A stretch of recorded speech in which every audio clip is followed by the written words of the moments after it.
The thing that's interesting for me is I don't think there's an obvious solution. Hundreds of millions of dollars in lost economic output, thousands of canceled flights, and all sorts of stuff I don't even know about. I do think that AI has the potential to disrupt society's ability to absorb disruption. That is a serious potential concern. That I don't think you'll see happen anymore. No. And I think that's a good thing. You're listening to the Startup Podcast. This is a Reacts episode. Industry insiders having frank debates about the latest tech, politics, and business news. Whether you're a founder, investor, or operator in a startup, you'll gain insights into how current events connect to broader themes and trends that impact your startup, your investments, and your day-to-day operational decisions. The conversation starts now. Hey, I'm Chris Saad.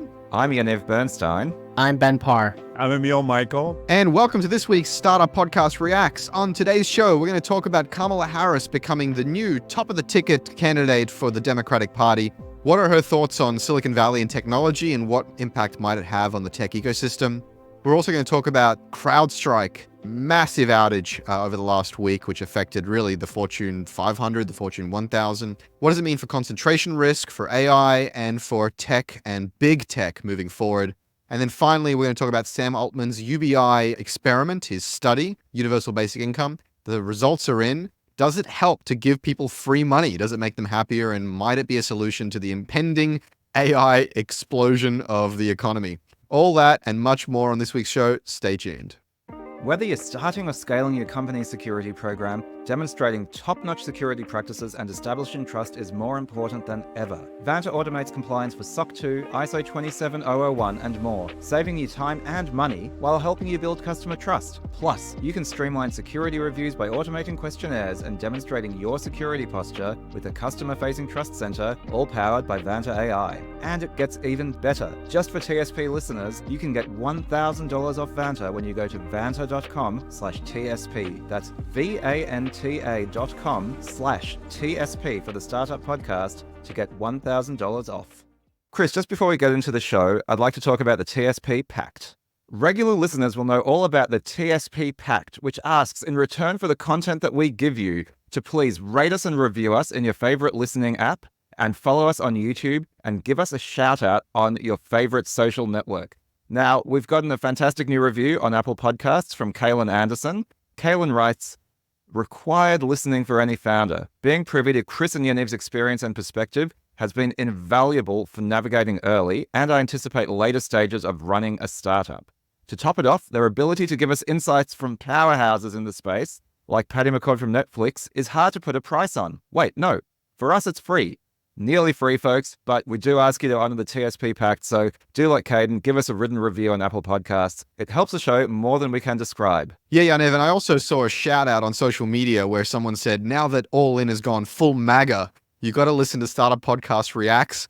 These guys have a more balanced and human view of the world, and so that one was actually a pretty good one. We like that a lot. So yeah, spread the word. Tell people who are a little bit turned off by the craziness over at All In that we do our own version of reacting to the day's news and politics, but with a little bit more balance, a little bit more humanity. So come along for the ride. Thanks again for everybody who's already honored the pact. And now on with today's episode of Reacts. Undoubtedly, the biggest news of the past week has been Joe Biden stepping aside from the Democratic candidacy in the upcoming US election, and the presumptive, I would say, nomination of Kamala Harris, the current VP, as the Democrats' new candidate. We're not going to go into all the ins and outs of the politics of this, but what we wanted to do is learn a little bit more about Kamala Harris as relates to tech and discuss what a potential President Harris might mean for startups and tech more broadly. So we've actually got this fantastic summary article from Axios that has actually looked into her record and talked about a few of her positions on some of the most important things that matter to tech. So I'm just going to go through a few of those and then we can react to some of those. The first thing is antitrust. So we've talked previously on this show quite a lot about the fact that the current FTC chair, Lina Khan, has been going quite aggressively against M&A and so on in tech. And that's actually had a bit of a chilling effect on the whole ecosystem because it's largely cut off one of the paths to exit. Now, according to this article, Kamala is a little bit more friendly. She's a little bit less forceful on antitrust. What it says is, though she's moved a bit to the left over the years, she hasn't historically pushed for a wholesale breakup of tech companies. So that's the first one. The next is AI. So Harris is in fact already in charge of leading the current administration's approach to AI. So I think what we could see there is a continuation, at least at the federal level, of what the US is doing in terms of AI regulation, which is definitely not hands-off, right? I think it's unclear exactly what that will look like, but there's definitely going to be serious attempts at regulating AI. On Section 230, she has never explicitly called for the repeal of Section 230. So Section 230, for folks who aren't aware, is basically the safe harbor provision that stops social media sites from being responsible for the content on their site, legally responsible. And then the last two that are mentioned in this article is taxes. So similar tax policy to Biden. She's sort of a fairly standard Democrat when it comes to taxes, so higher taxing than a Republican would be. And the final is immigration. So immigration has been a hot topic. Illegal immigration has been sort of the political hot topic, but in Silicon Valley, it's actually about skilled immigration and how can the US get all of the best tech talent it needs to fuel Silicon Valley and beyond. And so Kamala Harris is a child of immigrants herself and has definitely had a fairly strong pro-immigration stance. So one would expect overall that under a President Harris, we would have a fairly welcoming immigration stance for skilled immigration into Silicon Valley. Without going into which side or whatever you're on, one, no one really knows where Harris will land on policy. There was a political article specifically about like people are trying to guesswork a little bit. It's actually politically to her advantage because you can just project whatever policies you want onto her. I think, but for tech overall, the thing that actually matters is that she comes from San Francisco. Like, that's where she made her name, as a San Francisco prosecutor. And so there are lots of people who have close relationships with her from that time. And you've seen some of those people come out with endorsements. Ron Conway is a good example. Made his endorsement yesterday. For those who don't know Ron Conway, he is like SV Angel, one of the greatest angel investors of all time. And so, like, regardless of politics, the fact that she has more personal relationships with people across Silicon Valley and in tech would generally be a good thing. Now, this is also true of Trump's vice presidential candidate because he also worked in tech. So honestly, I would say overall, it's closer to a best case scenario for the tech industry, no matter who wins, just because there's someone in the office that understands tech and has those relationships. You probably want to have that at the top of the ticket. But that's the biggest impact more than like any specific policy. There's certain people who will have her ear more than others if she were to win office. The good news is for tech, she's not Bernie Sanders or Elizabeth Warren, right? I like those two, but they want to tax unrealized gains. They want to break up companies. They want to do all this kind of stuff. And so, they're very hands-on in Silicon Valley. I might like their politics in terms of their social programs and the way they think about the broader country, but for tech, I think it's less clear that they're good things. So you like their socialism for thee, but not for me? Is that what you're saying? Oh, here we go. I like their rebalancing towards a social cohesion and a social contract between the government and the citizens, Emil. Yeah, you bet. But it is interesting that both sides have a Silicon Valley flavor to their ticket and a San Francisco and a California flavor to their ticket. I think that's cool, although J.D. Vance, who knows how real that is.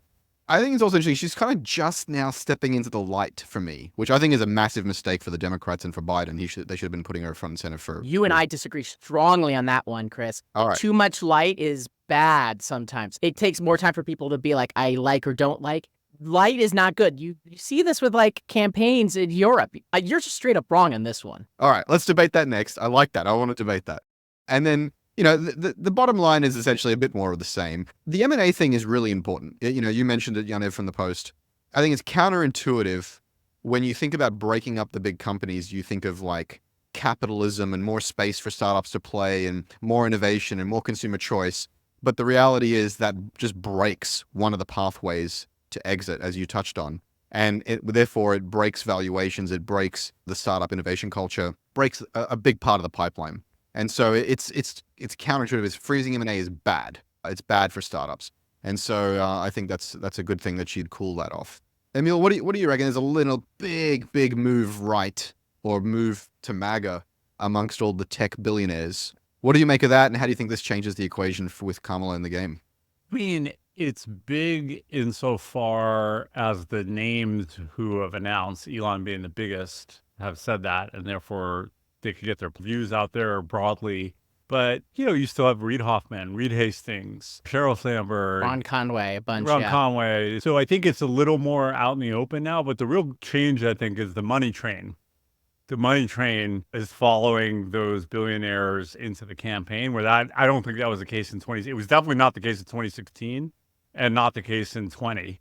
But in 24, you have hundreds of millions of dollars, which in a campaign in 4 months, a lot of money. If Elon really does this 45 million a month for 4 months, that money gets used to persuade swing state voters. So that's I think, the real big impact. And it sort of makes it okay to be whatever political disrupt you are at startups, which hasn't been the case for a long time. It's definite. That's absolutely true. And I generally believe we are better off with our ability to publicly go back and forth in a respectful way about different ideas. There are lots of different opinions about how to take the country, and it's going to be extremely rare. You're never going to agree with someone 100% on anything. But one side or the other feeling like they can or cannot talk doesn't lead to more understanding. And a lot of times the answer has to be compromised because we are a country with opinions on different sides of a spectrum. And I know I'm just sounding in the middle, but I do firmly go and believe that. And I do think we're going to see a debate of ideas. And I think that will be a really good thing. I did find it interesting, and I know we don't want to go too far down this road, but I do find it interesting that when the money dried up for Biden, guess what? The candidate switched.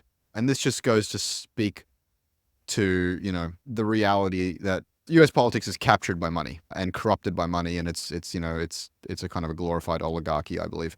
And so the money dried up, Biden's out, and that level of control by money is worth noting and worth talking about. It's very, very important. Hey, man, I can do cynical too, but I actually think that's one step too cynical. The money dried up because people felt that Biden was no longer a viable candidate because he seems to be dealing with people being billionaires. Well, everybody, including billionaires, right? Everybody, yes, but everybody voted. Everybody voted, and then when the billionaires had their veto vote, that's when he quit. You and I disagree on this one as well. Okay, we want to have the debates, the spicy debates. I think there's a future time for the in-depth on that debate, because I want to talk about Crowdstrike and all the stuff that's happened, because it's just so many interesting things happening beyond politics. I will leave it at,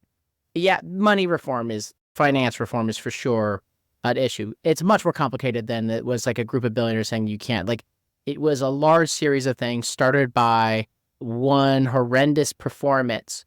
And there's a million things, if he had done the debates after the nomination, all sorts of things. But we live in this timeline, and there was a series of cascading things. It was no one thing. It's never just one thing. But it's a factor for sure. Now I think we're going to see something entirely different, which, again, I think is a good thing. And I think overall good for tech, just from the perspective of you have someone on the ticket on both sides with friendships and relationships and deeper understanding of Silicon Valley, of startups, of the importance of innovation and of funding that innovation. Emil, you raise a really good point. I think it's worth talking about because there is this narrative that Silicon Valley tech, especially tech billionaires, have just moved hard right. And you raise a really good point here, which is maybe a few very, notable ones have done that. But actually, there's far more still on the left, and maybe the dynamic changes again with Kamala. Where do you think the actual center of gravity is now, and how do you think Kamala changes that equation? Even with some that have come out for Trump, do you think they reconsider now? I don't think anyone reconsiders unless there's, again, another black swan event, which is entirely possible, just unpredictable. I think the people who came out for Trump, Elon, Sachs, Palmer Luckey, who's been a Trump guy for a while, I don't think they're going to retract this in any scenario. In fact, they may go, holy cow, because if you saw Elon's interview with Peterson the other day, I feel like in some ways he's got a more social reason for moving to the right. He talked about his kid and those things. And I don't think Elon cares that much about tax policy per se. He probably cares about dumb economic policy or bad trade policy. But I think Trump is probably against Elon's interests, given his views on electric cars and Tesla and so on. So I don't think you're going to switch back, but the door is now open. Parmalucky was fired for supporting Trump in the 2016 election from Facebook. Fired. Yes. That I don't think you'll see happen anymore. No. And I think that's a good thing. Agreed. It is a good thing. I think that, as you said, Ben, the talking to each other is important. And, having people, in the shadows whispering about things is not good for society, and it's not good to shut down an entire part of the conversation. Just what you were alluding to, I think it's worth mentioning for the audience. Elon did an interview with Jordan Peterson where I think for the first time, at least the first time I've heard, he talks about why he is so adamant and willing to engage in what he calls this woke mind virus narrative. He believes that his son went through gender reassignment therapy. He calls it something a lot worse. He believes that his son has been deeply, deeply harmed by this. And so it's personal for him. And that's the first time I've heard that. And he said that's when he decided to rail against the woke mind virus. I think a lot of people have been accusing him of mental health issues, being burned out, taking the red pill, blah, blah, blah. This is the first time I've heard a personal story about why he's reevaluated his politics. And I thought that was really interesting and humanizing. You may agree or disagree with his conclusions and his rhetoric, but that's a much different reason than people have been ascribing to him, and I think it's worth knowing. It is interesting.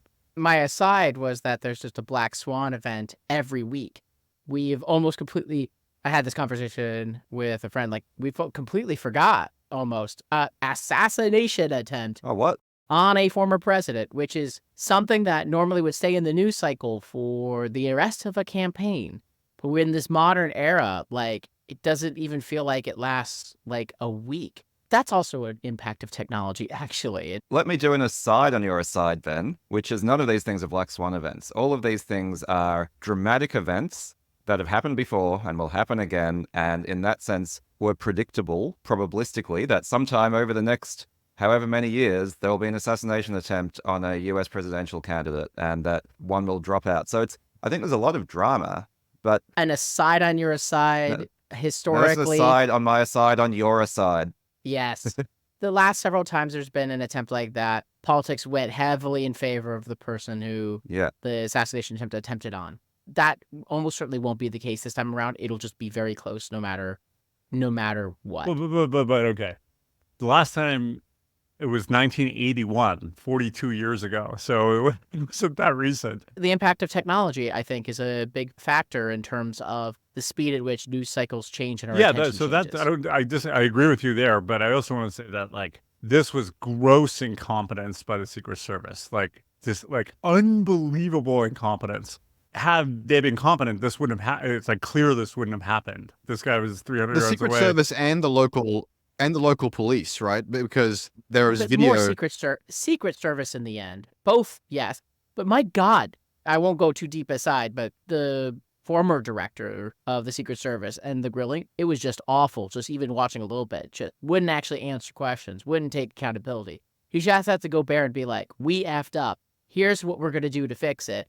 I am so sorry. You might have had a chance to keep your job, maybe, but no. That might be the perfect segue to talk about Crowdstrike, actually. We've talked before on this show about how terrible leaders are at taking responsibility for fuck-ups, right? And actually, Scott Galloway over on the Pivot Pod, he's always got a really good line on this, which is top guy or gal takes responsibility, and then you overcorrect, right? You say, I'm very sorry, and this is what we're doing about it. Now, the second big story of the week in tech that we wanted to talk about was the massive Crowdstrike outage, where again, I think the CEO did a terrible job of taking that responsibility. I won't try to go into all the technical details because that's even beyond me in some cases. But essentially, for those who know, Crowdstrike, cybersecurity software for the majority of the Fortune 500, Fortune 1000, frankly. Delta Airlines uses it. Major banks all around the world use it. The simplest version of it, even though this is grossly unsimplified, is what your virus protection should be for at the corporate level. And it's protecting against hacks and cybersecurity threats because people want to hack these systems and steal money and steal things. They put out an update to their software, specifically Falcon Sensor, on a Thursday night. And because it's security software, they have access to the core OS. One line of code changed a core part of Microsoft Windows systems that were affected. so that they would just constantly get the blue screen of death. And the only way to fix it, you couldn't just like send a software patch because the computers would just keep on crashing. You'd have to have your IT manually go in and like delete a specific file and like then do a reboot, and you got to do it several times. And it couldn't be done like, it has some cases had to be done one at a time, and it's still being done one at a time. In the case of places like Delta is still trying to not have all their flights get canceled. And the end result is that you suddenly had airports just completely shut down. Most of the major airlines just couldn't fly. Government systems were not working. Credit card systems were not working. People couldn't log into banks. It is cascading effect that resulted in what I will assume to be hundreds of millions of dollars in lost economic output and people being stuck at airports for 24 hours until their flights got canceled, and lost profits for lots of companies. And Crowdstrike losing, what, a quarter of their market cap, if not more at this point, deservedly so. It's just a real, like, highlight of a central point of failure where one line of code that wasn't checked properly or wasn't vetted, or I don't know what happened, resulted in hundreds of millions of dollars in lost economic output and thousands of canceled flights and all sorts of stuff that I don't even know about. The angle I think I found interesting, because we were talking about antitrust and M&A, in some ways government policy created this monopolistic security shield that CrowdStrike owns. They share threat levels, is my understanding. And so there's like a good network effect to sharing threat levels. So a lot of people use their system because it detects all kinds of threats. So you benefit from the size of the network. And my understanding is the government sort of required a lot of companies to deploy this after they had data breaches and so on. It was like one of the sort of gold standard. IBM, you can't get fired for choosing IBM. CrowdStrike's great. And the auditing community liked it because it was so credible that when they disclosed your financials, they're like, oh, it's great. And it sounds like they made an error, didn't have a good QA process or testing process or whatever, and the whole world got screwed. It'll be billions in damage by the end of it, Ben, not like tens of millions. Agreed. Yeah, lost economic output and so on. So I wish Lena Khan would focus on those kinds of things and focus on, the healthcare verticalization and less on Zuck buying a $50 million metaverse company. But that's like a businessy, legal sort of view on CrowdStrike. To me, it's related to the assassination attempt in the sense that some of these companies, departments, agencies, entities, they only have to do one thing wrong once, and their failures are very, very high profile. And while it's fair and reasonable that they get excoriated for such mistakes, I just find that there's sometimes a lack of empathy by people on the outside to go, hey, how many days was there not an incident that we don't know what they did, and that there are human beings trying to human, and that things go wrong sometimes. But I think more interesting in terms of the tech bent to this, I think there's a role for AI here, implications for AI here. The first is if you didn't know before, you now know how interconnected and centralized software is into your day-to-day life and into our society and civilization. And like, this is one of the, in the camp of no shit, right? And so an adversarial AI or government using an AI tool can do a lot of damage if they're trying to do this kind of thing intentionally. People understood that to be vaguely true, but this is a good example of what can happen if something like this is breached at one of these central breakpoints. On the other hand, AI might be part of the solution here where, there's more AI QA before a rollout occurs, or, there's more heuristics in the loop that might account for human error. And it is, it's ultimately human error. Both points are valid. There's some policies things. There's definitely an AI component. I think there is some real opportunity for some startups and for some decentralization and for some backups and for some QA startups. But also, CrowdStrike did really reduce a lot of people on the team, a lot of people QA. It's I think last year. And whether that is or is not the ultimate reason, it's not a great look to be like, we laid off a chunk of the QA team and now we had this happen. Whether or not it's a factor, it's bad optics. And I think there might be, I have a gut guess that there's been a lot of cutting for profits for Wall Street. And there's probably been too much cutting in some areas where, especially if you're highly profitable, to the point where you expose yourself to greater risk. I think we don't think a lot about what greater risk you have if you lay off certain people or certain things versus others. There's a balancing act because it had been overhiring during COVID, but maybe also too reactionary in terms of some of the layoffs. I don't know, but it's just what the look is, and that's not a good look either. Yeah, that's a really interesting thing, Ben. And like one of the things I would sort of zoom out. First of all, it's funny you mentioned black swans before, because actually I was planning to mention it in the context of Crowdstrike and this outage, where I've seen reporting of it as a black swan event. It is the exact opposite of a black swan event. It was entirely predictable statistically, in the sense that, to your point, Chris, human's going to human.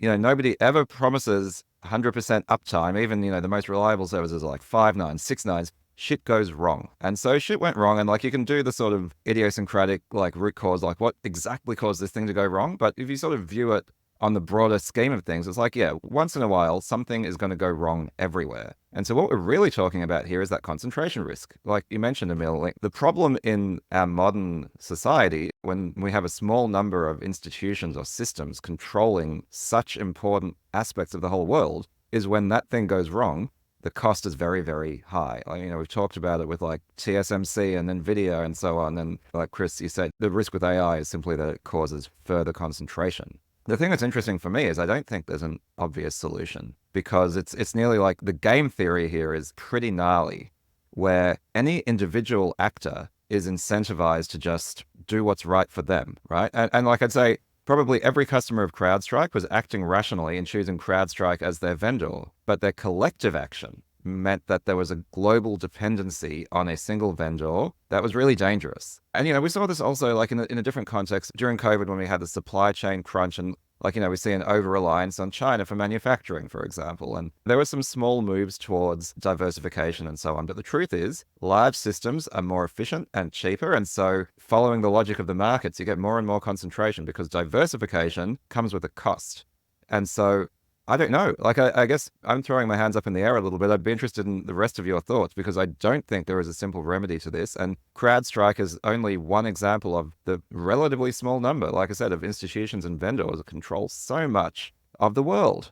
Cloudflare. You're picking up on this kind of semantic question of, is it really a black swan event? I think people use the term black swan now to just mean large impact event. It may not be the technically accurate definition of black swan. I'm a Taleb nerd, so I like using it right. I understand.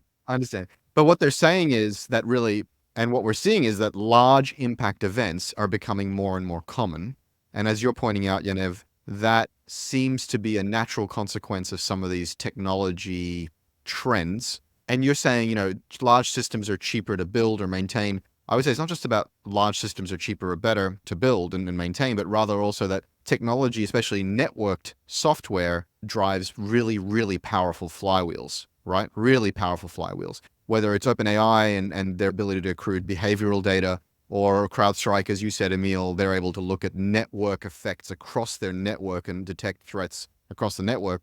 So concentration is a kind of natural consequence of these really big networked systems.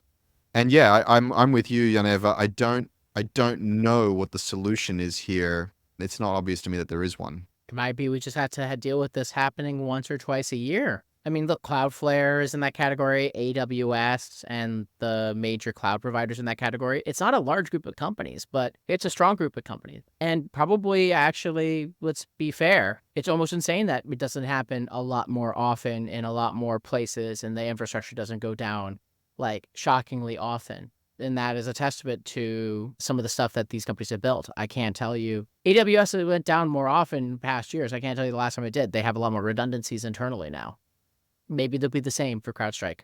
I was actually thinking this, Ben. I don't know, this is some combination of, I don't know, good luck and good engineering as humans, but like, as bad as this was, I'm like, it wasn't catastrophic, right? And it's like, if this is the price we pay for all the efficiencies we get the rest of the time, then maybe that's a price worth paying. Like you say, you get these outages and then life goes on. I know, like, a lot of disruption for a few days, but this is hardly, if you look at the long arc of like our current civilization, this doesn't even register as a blip. So it's like, as bad as it is, it wasn't very bad, That sort of takes me back to my first point, which is that there's a bit of a lack of empathy and a lot of hand-wringing. Like, oh my God, how could they allow this to happen? It's just like, hey guys, 364 days a year, Crowdstrike works perfectly fine. Like, chillax. things break. I think it's a massive feat of amazing engineering that the world works at all. There's a lot of, small moving parts and a lot of human beings and, soft, mushy brain matter that's making this work. I think we should just be a little bit kinder to each other.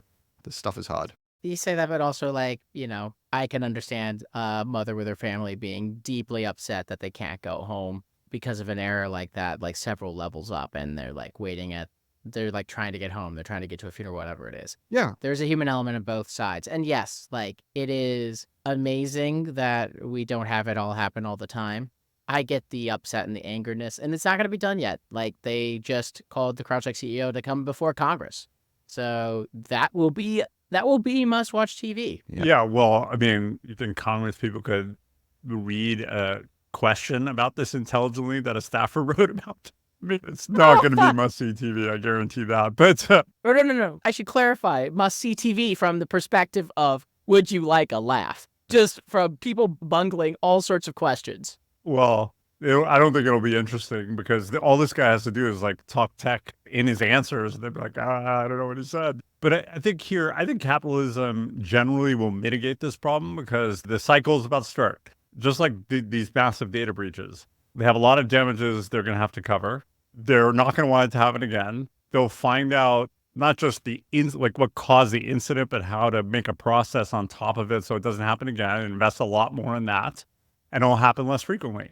And maybe some competitors come out and they say, well, you have to have a backup plan. And then maybe you have two major players and so on. But the world's incredibly 10x more complex than it was 20 years ago. So I don't see the trend of complexity stopping. I don't see companies being able to be flawless, but the cycle of pain, damages, correction, process will continue just like it always has. So what you're saying, Emil, is that the free market will provide. I mean, how do you even regulate this if you wanted to regulate it? No, I'm not advocating to regulate it. I'm just saying you're fundamentally right, which is that capitalism works because people have to compete for the best idea and the best product. I'm not disagreeing with you generally speaking, no. They'll just recruit a set of 3 AIs to make all government decisions and help guide the economy and just put it out of the hands of us. That's what they did in Neon Genesis Evangelion. That seems like a good alternative at this point. We need to get Ben and Amir on the same show because they're both enthusiastically embracing our AI overlords. I think it's hilarious. I agree, Emil, that the capitalist incentive means that companies get better and better at doing this stuff. But I also think that we're inserting a type of fragility into the system, right? Which is that these problems will happen less often, but when they happen, they will get more and more, the magnitude will grow, right? I think that concept of too big to fail that came up during the financial crisis for banks, I think there are more and more organizations that are too big to fail. And if you think this was big, again, it will not be a black swan when an outage happens that is 10 times bigger.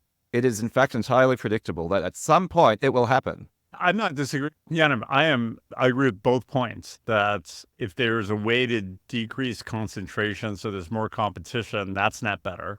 But also capitalism helps companies that will have to pay damages and it will cost them. Their shareholders will punish them for it and they'll have to figure out what to do. And as a good CEO, which I think this guy is, he'll have a better answer next time.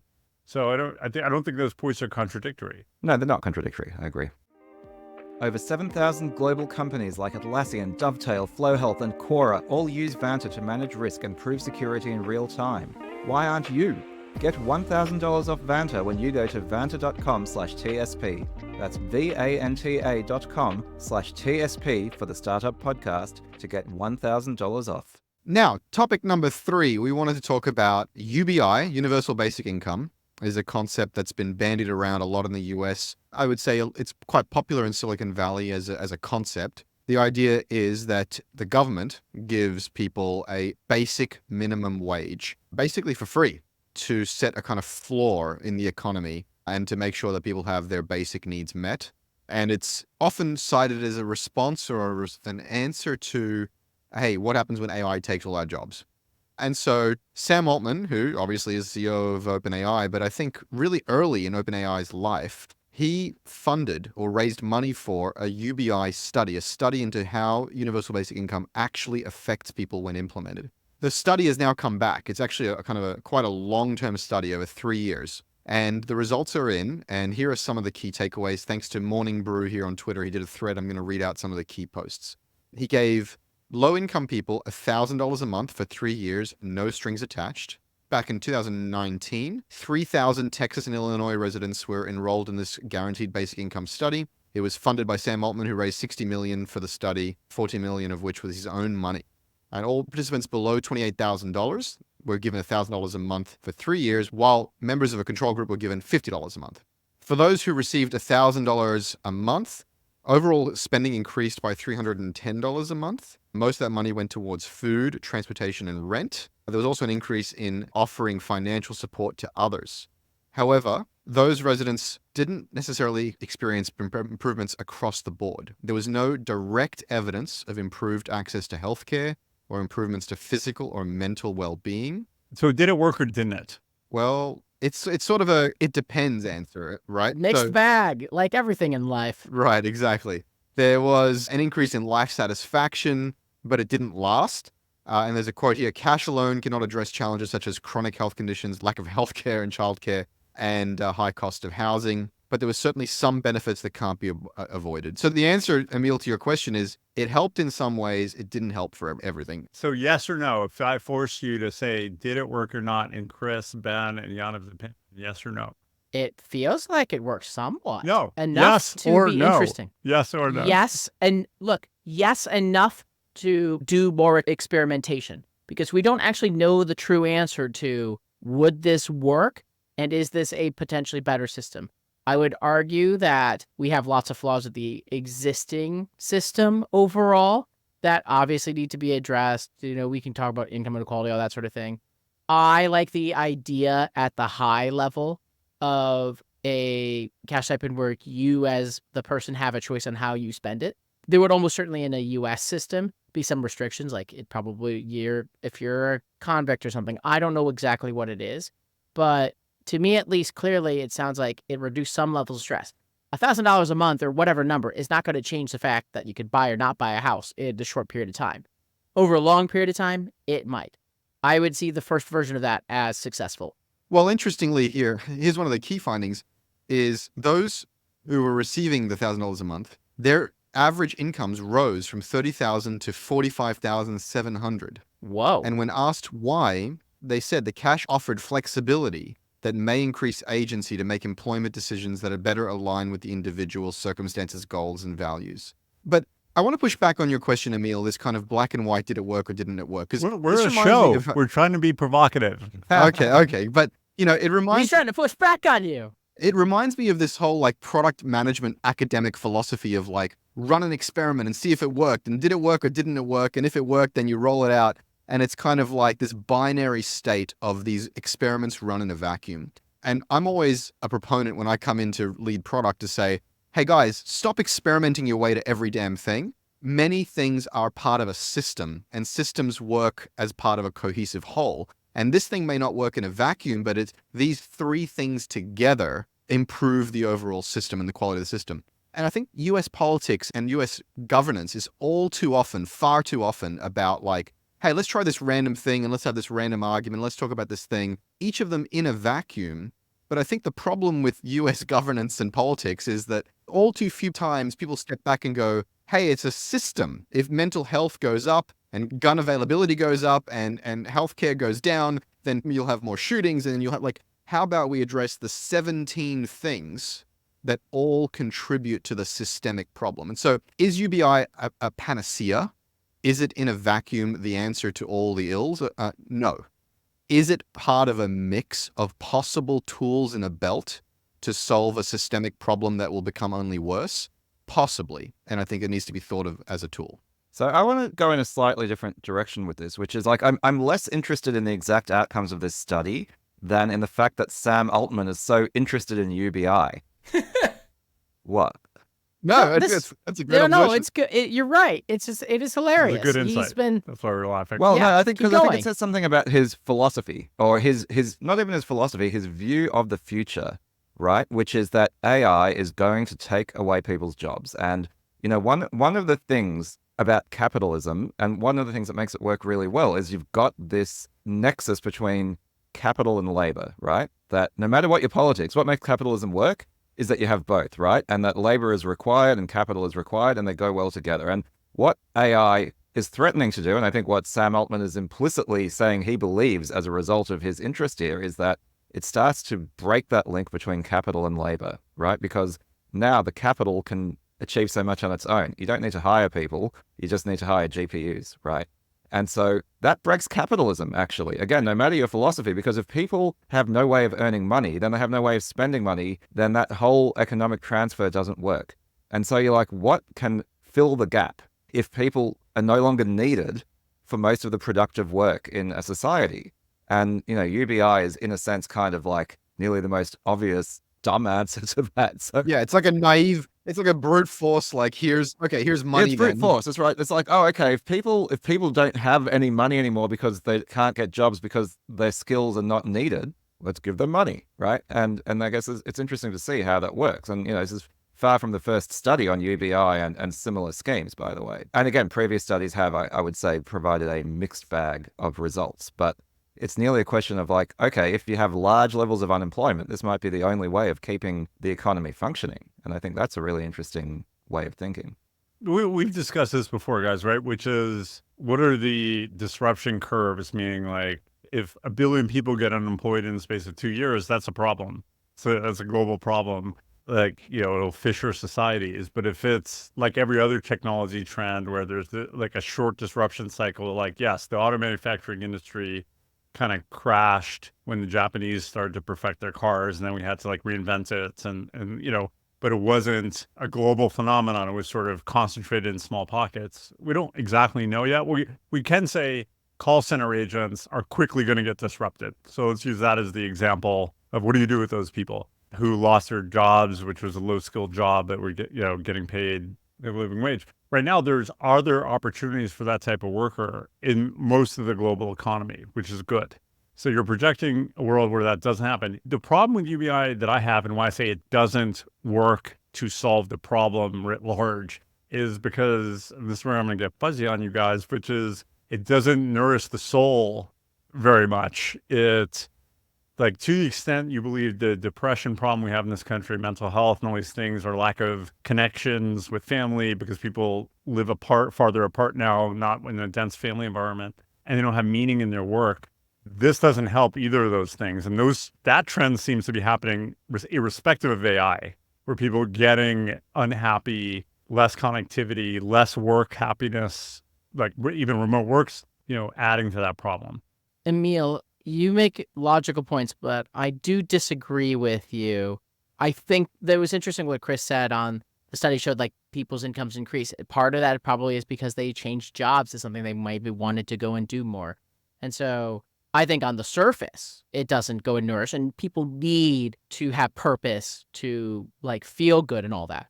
I would argue that there's a chance, we don't know, we don't have enough data, but there's a real chance that that extra income would lead to certain things like being able to find the job you actually want to find and feeling more purpose. But that very example means that there are other jobs to find. So it's not a problem. Yep. Well, no, but the problem is, like, if you're worried about the baseline of your life, you're a single mother of 2, and you're just like, I can't like afford to go and like search for things and be out of a job for a little bit while I search for a new job that better fits. With UBI, you could theoretically, okay, I can at least do the baseline. I will find something that works better, because you're not going to live off that alone. No UBI proposal is like it's enough to go and live off of forever. But like hold on. What's the difference between that and food stamps? That Everybody and welfare, gets it. That and the other. The difference, what I like about it, the difference is that everybody gets it, and you as the consumer get choice, and you don't have to have all these like programs with all those kinds of restrictions. Like, look, it's this. You might not even have to deal with Social Security in the more extreme version. It's like, look, this is it. You screw this up on your own. That's your fault. If you're able to go and do something, that's like you. There is a libertarian aspect that it's like to the UBI kind of conversation where you go and like have the choice. And so I like it from that perspective. Okay, and I like the fact, just because it's fun to talk about this, and maybe our watchers will enjoy this. But okay, so we have welfare for the very poor, or government assistance programs for the very poor. The rich don't need it. The upper middle class don't need it. So you're really talking about a sliver of people who could use the extra money to be more free in their lives. So it's not universal basic income, it's narrow basic income. It's assisting a category of people who would make a difference for, because poor people have it. I think we're conflating we're conflating a few different things here, right? There is how do you lift the floor on society in general and deal with poverty and helping those people out? And then there is how do you deal with a post-labor economy? And those are like different things, right? And there's actually one other thing, Chris. There's actually one other argument for UBI, which is actually just what you were getting at, Emil, which is a massive reduction in government administration and bureaucracy.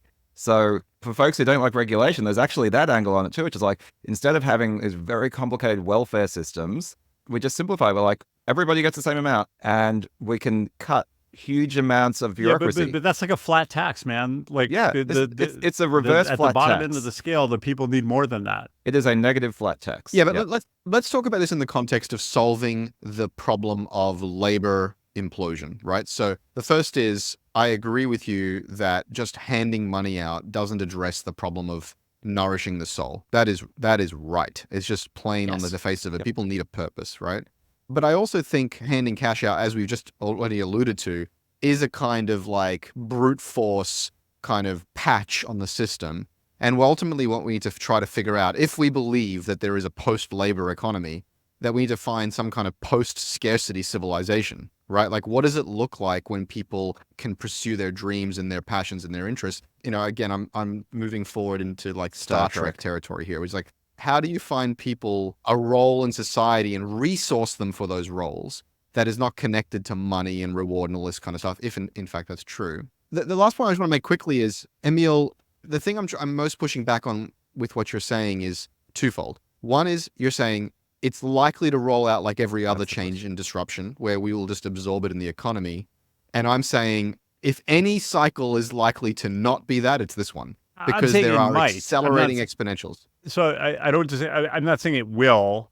I'm saying yes, historically that's been true, but yes, this feels different. So therefore, then you're like, okay, if this is going to cause massive disruption, that's going to be a dislocation like we haven't seen before in terms of the how the slope works. Then you're talking about people not being able to pursue their passions. You're like trying to give them money to live because they have no other option. Yes. And that is not a universal basic income scheme. That is like a rescue scheme in a way.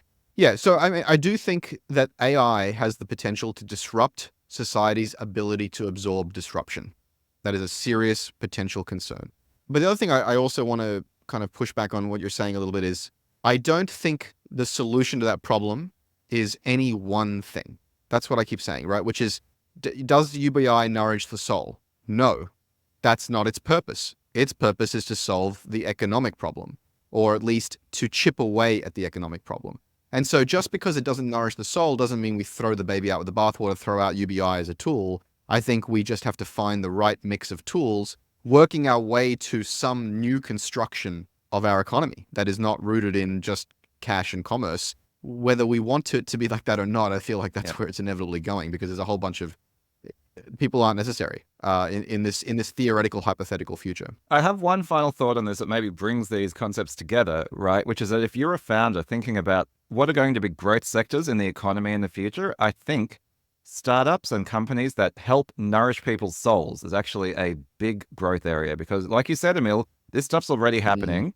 It is likely to get worse. I think whether it's UBI or AI or not, like the nexus between money and happiness, to the extent it ever existed, is, or the nexus between labor and nourishing the soul is getting weaker. And so there are other activities that are not necessarily income generating that people need to nourish their souls and live a good life. And I think there are great opportunities to help people with that and make a shitload of money on the way.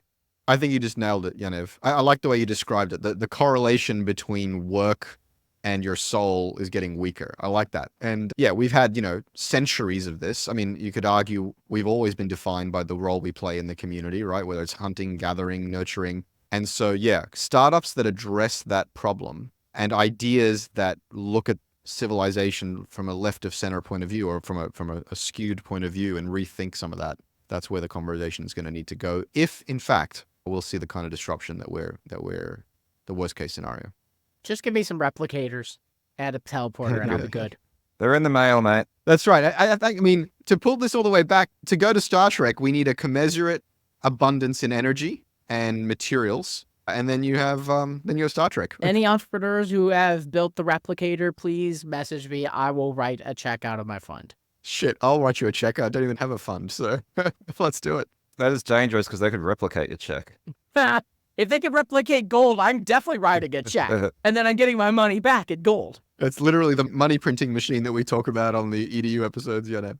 All right, guys. Well, that's our show. Thanks, as always, for joining us, guys. Ben, how can people find you on the internet? At Ben Parr on every social network, BenParr, and benparr.com is my newsletter. Just wrote about Crowdstrike. And we just announced our newest investment. Go check out gumloop.com, because if you want to go and build an AI automation or workflow to make your life easier and bring us closer to the future where we have to make a decision on this UBI stuff, they're great. So benparr.com on everything. Emil? You can find me on X, formerly known as Twitter, at Emil Michael. All right, cool. And Yaniv? Yep, I'm mostly on LinkedIn. I'm the only Yaniv Bernstein on there, and I love getting connection requests from TSP listeners, so find me there. Awesome. And you can find me on all the social media, Chris Saad, or on my website, chrissaad.com. All right, guys, tons of fun as always. We'll catch you all in the next one. Today's episode of the Startup Podcast was brought to you by Vanta.